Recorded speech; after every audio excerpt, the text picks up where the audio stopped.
Hello, I'm Chris, and welcome to London. But before we move from Big Ben to the London Eye, I need to send a tweet. Only a few years ago, a tweet was something only birds did. Now everybody's tweeting, often using text speak or emoticons. But the inventiveness of the English language is nothing new. It has been evolving for over 1600 years.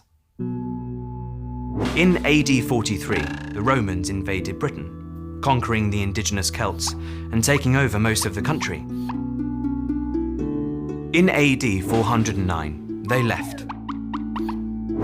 And around 50 years later, several tribes from around northern Germany, including the Angles, the Saxons and the Jutes, better known as the Anglo Saxons, started to move in. They settled in the east, but unlike the Romans, the Anglo Saxons didn't set out to conquer. They shared many things with the Celts, including language.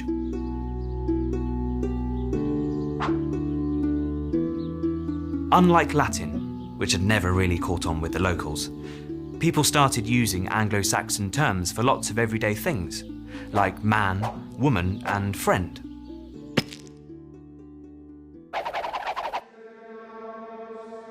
But then Latin made a comeback. This time it didn't arrive with Roman soldiers, it arrived with Christian monks. Christianity became very popular with the locals and introduced a whole new alphabet and religious vocabulary.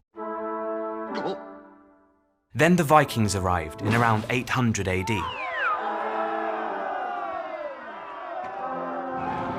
Their warrior spirit was reflected in their language. They raced through the country, ransacking towns and villages, armed with knives and clubs. They took land, goods and slaves. But they gave English around 2,000 words. The Vikings and the Anglo-Saxons battled for almost 300 years, until the English King Harold won the Battle of Stamford Bridge.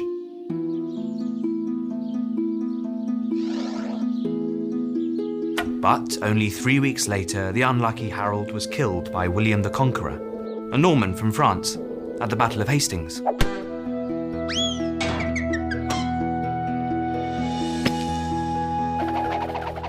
William became the King of England and started building castles all over the country. French became the language of the wealthy elite. It was the native tongue of all princes, dukes, barons, and dames. But English remained the language of the peasants. Farmers herded cows and sheep, which were Anglo-Saxon words. But the nobility ate beef and mutton, which were French words. Over the next 300 years, the two languages mixed until English eventually won out. Albeit with 10,000 new words from the French.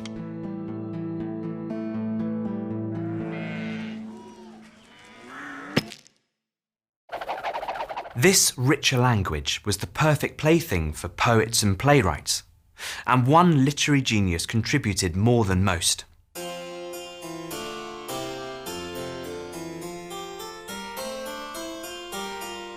William Shakespeare wrote 38 plays and 150 poems.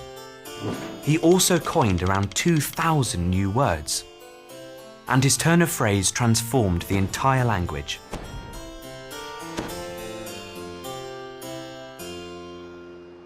The 16th century was also the age of discovery, and for Britain, this meant the birth of an empire that stretched across the globe. The British colonialists often used native words, and soon words like safari from the African language Swahili, pyjamas from the Urdu language in India, and boomerang from the native Australian language Daruk had entered the language. But the country that had the most impact on English was America. The newly independent America needed a new type of English. American English. American English kept many of the old English words. So today, English curtains are still American drapes. English wardrobes are American closets. And English trousers are American pants. But the language changed a lot too. The father of American English was Noah Webster. He created a new dictionary which simplified the spelling of lots of complicated English words.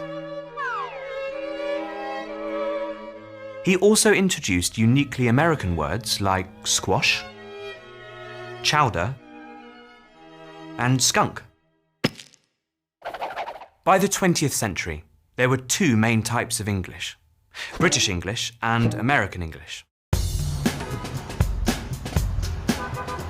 But throughout the 20th century, both continued to change and borrow from one another, especially with the invention of computers and the internet. Suddenly, we needed new words to describe our blogs, posts, and, of course, tweets. Today, English is truly global. There are around 375 million native speakers, and about 1.5 billion people learn it as a foreign language. But it is always changing and shifting to suit our needs. Today, the English vocabulary has over 170,000 words, and counting. We are inventing new words every day, and if we don't know them, we just Google them on our smartphones or send a tweet.